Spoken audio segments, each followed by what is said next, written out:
क्या एक साधारण इंसान महादेव बन सकता है?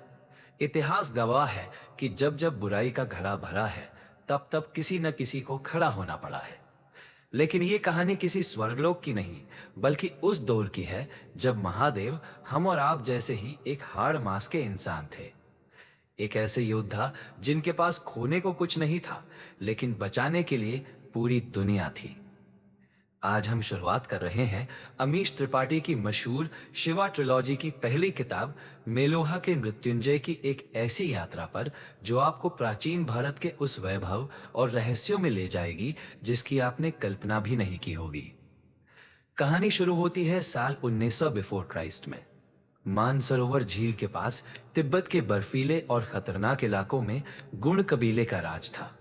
इस कबीले के लीडर थे शिव, एक निडर योद्धा जो चिलम पीने का शौकीन था और अपने कबीले की रक्षा के लिए किसी भी हद तक जा सकता था। शिव का व्यक्तित्व गहरा था, उनकी आंखों में एक अलग ही चमक थी और उनके कबीले के लोग उन्हें अपनी जान से ज्यादा प्यार करते थे। लेकिन गुणी कबीला खतरे में था। पड़ोसी कबीले पार्थ उन पर लगातार खूनी हमले कर रहे थे। शिव को अपने लोगों की सुरक्षा की चिंता दिन रात खाई जा रही थी। तभी मेलुहा साम्राज्य से एक दूत आता है जिसका नाम है नंदी। नंदी एक विशालकाय और वफादार सिपाही था जिसने शिव को एक ऐसा प्रस्ताव दिया जिसने उनकी पूरी दुनिया बदल दी। नंदी ने कहा कि वे अपने कबीले के साथ मेलुहा आ जाएं, जहां उन्हें सुरक्षा, सम्मान और अपार सुख सुविधाएं मिलेंगी। शिव अपने लोगों की जान बचाने के लिए मेलुहा जाने का कठिन फैसला करते हैं। जैसे ही शिव और उनका कबीला मेलुहा की सीमा में प्रवेश करता है, उन्हें खास और रहस्यमयी पेय पिलाया जाता है जिसे सोमरस कहते हैं। मेलुहा के नियम बहुत सख्त थे, वहां घुसते ही सबको शुद्ध किया जाता था। उस रात जब पूरा कबीला गहरी नींद में सो रहा था, शिव के शरीर में एक भयानक हलचल शुरू हुई। उनके शरीर की हर कोशिका जैसे आग में जल रही हो। उनका गला भयानक दर्द से फटने लगा। शिव पूरी रात उस पीड़ा से लड़ते रहे, लेकिन जब सुबह की पहली किरण फूटी तो एक ऐसा चमत्कार हुआ जिसे देखकर सबकी आंखें फटी की फटी रह गईं। शिव के शरीर के सारे पुराने जख्म जो युद्धों में मिले थे वो पूरी तरह भर चुके थे और उनका गला गहरा नीला पड़ चुका था। पूरे मेलुहा के शिविर में एक ही गूंज थी, नीलकंठ आ गया है, नीलकंठ आ गया है। हजारों साल पुरानी वो भविष्यवाणी सच हो चुकी थी जिसका इंतजार मेलुहा की पीढ़ियां कर रही थी। शिव, जो खुद को एक साधारण और बेपरवाह इंसान मानते थे, रातों रात एक पूरे साम्राज्य के भगवान बन चुके थे।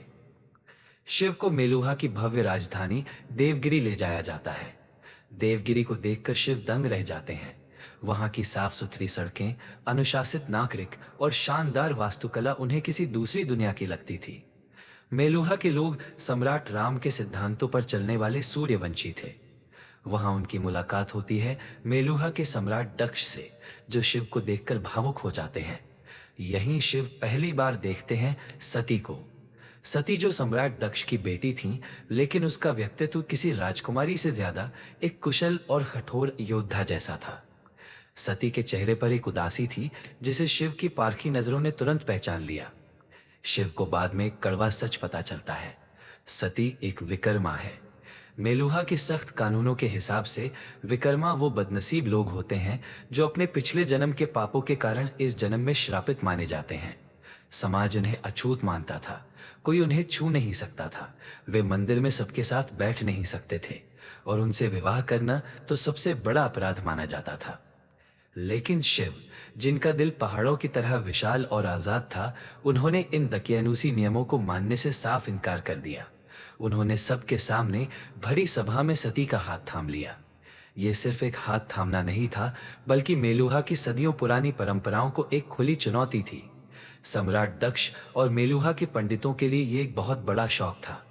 लेकिन शिव ने साफ कर दिया कि अगर वो नीलकंठ हैं, तो वो ऐसे कानूनों को नहीं मानेंगे जो इंसान को इंसान से अलग करते हैं। शिव को मेलुहा के सबसे बड़े विद्वान और मुख्य वैज्ञानिक बृहस्पति से मिलवाया जाता है। बृहस्पति और शिव के बीच एक गहरी दोस्ती हो जाती है। बृहस्पति शिव को माउंट मंदार ले जाते हैं, जहां सोमरस बनाया जाता था। सोमरस, वो अमृत जिसने मेलुहा के लोगों को अमर बना दिया था और उन्हें कभी बीमार न होने वाली सेहत दी थी। लेकिन इस चमक धमक के पीछे एक गहरा सन्नाटा भी था। मेलुहा के लोग दो दुश्मनों से बुरी तरह डरते और नफरत करते थे, चंद्रवंशी और रहस्यमयी नागा। नागा वो लोग थे जिनके शरीर जन्म से ही विकृत और डरावने होते थे। मेलुहा के लोग उन्हें शापित दानव मानते थे। एक रात जब सब कुछ शांत था, मेलुहा के हृदय माउंट मंदार पर एक भयानक हमला होता है। पूरी सोमरस फैक्ट्री को एक रहस्यमयी धमाके से उड़ा दिया जाता है। जब शिव वहां पहुंचते हैं तो चारों तरफ सिर्फ तबाही और मौत का मंजर था। शिव के दिल के सबसे करीब दोस्त बृहस्पति उस धमाके के बाद कहीं गायब हो जाते हैं। वहां एक सिक्का मिलता है जिस पर नागाओं का चिन्ह बना था। शिव का दुख अब प्रचंड क्रोध में बदल चुका था। उन्हें यकीन हो गया कि नागाओं ने ही उनके दोस्त की हत्या की है। शिव का वो शांत चेहरा अब रौद्र का भयानक रूप ले चुका था। उन्होंने पूरे मेलुहा के सामने गरजते हुए कसम खाई कि वो नागाओं और उनके साथी चंद्रवंशियों का इस धरती से नामो निशान मिटा देंगे। युद्ध की रणभेरी बज चुकी थी। मेलुहा की पूरी सैन्य ताकत अब युद्ध के मैदान की ओर कूच कर रही थी। सरस्वती नदी के उन सूखे मैदानों पर जहां कभी महान सभ्यता फली फूली थी, वहां आज दो विशाल सेनाएं मरने मारने को तैयार खड़ी थीं। एक तरफ सूर्यवंशी थे जिनके पास अनुशासन और ब्रह्मास्त्र जैसे हथियार थे। दूसरी तरफ चंद्रवंशी थे जिनकी संख्या बहुत बड़ी थी और उनकी लड़ने की शैली अनियंत्रित और आक्रामक थी। शिव युद्ध के मैदान में किसी पहाड़ की तरह अडिग खड़े थे। उन्होंने अपनी सेना को त्रिशूल फॉर्मेशन में सजाया। जब युद्ध का शंखनाद हुआ तो पूरी धरती कांप उठी। हर हर महादेव के नारों ने आसमान चीर दिया। तलवारों के टकराने की आवाजें और गिरते हुए योद्धाओं की चीखें। युद्ध का मंजर भयानक था। शिव अपनी तलवार और धनुष से साक्षात मौत लग रहे थे। सती ने भी अपनी वीरता का ऐसा परिचय दिया कि दुश्मन सेना के बड़े बड़े योद्धा पीछे हटने लगे। जब शिव ने देखा कि युद्ध हाथ से निकल सकता है तो उन्होंने अपने दिव्य अस्त्रों का आह्वान किया। उन अस्त्रों की शक्ति और शिव के रण कौशल ने चंद्रवंशी सेना की रीढ़ तोड़ दी। उनके राजा को घुटने टेकने पर मजबूर कर दिया गया। मेलुहा की जीत हुई, लेकिन जब शिव युद्ध के मैदान का मुआयना करने निकले तो उनकी आंखें फटी रह गईं। उन्होंने देखा कि घायल चंद्रवंशी योद्धा भी शिव को देखकर श्रद्धा से हाथ जोड़ रहे थे।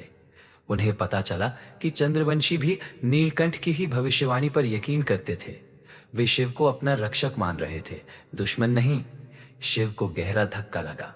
उन्हें एहसास हुआ कि धर्म के नाम पर उन्होंने शायद उन लोगों का खून बहाया है जो खुद निर्दोष थे। युद्ध तो खत्म हो गया, लेकिन असली लड़ाई अब शिव के मन में शुरू हो गई थी। जैसे जैसे वे सोमरस और नागाओं के बारे में और जानने की कोशिश करने लगे, उनके सामने एक खौफनाक हकीकत आने लगी। सोमरस, जिसे सब अमृत समझते थे, उसका एक काला सच था। उसे बनाने के लिए सरस्वती नदी का इतना ज्यादा पानी इस्तेमाल हो रहा था कि नदी अब सूखने की कगार पर पहुंच गई थी। और सबसे डरावनी बात यह थी कि सोमरस के कचरे और उसके रेडिएशन की वजह से ही समाज में नागा बच्चे पैदा हो रहे थे। मेलुहा की अमरता और उनकी सुख सुविधाओं की कीमत पूरी दुनिया अपनी जान देकर और अपने बच्चों को खो कर चुका रही थी।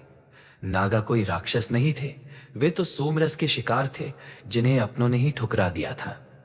किताब के आखिरी पन्नों में कहानी एक बहुत ही रहस्यमयी मोड़ लेती है। एक शांत शाम को जब शिव और सती एकांत में थे, तभी झाड़ियों के पीछे से एक नागा योद्धा प्रकट होता है।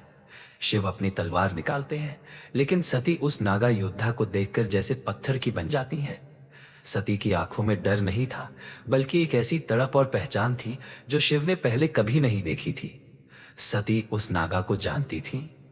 वो नागा कौन था? उसका सती के अतीत से क्या रिश्ता था?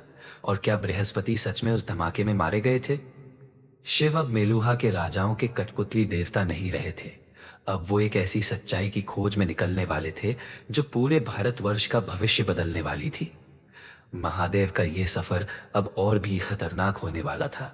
लेकिन क्या शिव उस बुराई को खत्म कर पाएंगे जो उनके अपने ही साम्राज्य की रगों में दौड़ रही थी? ये सब हम जानेंगे शिव ट्रिलॉजी की अगली रोमांचक किताब की समरी में, जिसका नाम है the secret of the Nagas. अगर आप इस रहस्यमयी यात्रा का हिस्सा बने रहना चाहते हैं तो हमारे चैनल को सब्सक्राइब करें और इस वीडियो को लाइक करें। मिलते हैं अगले भाग में। हर हर महादेव।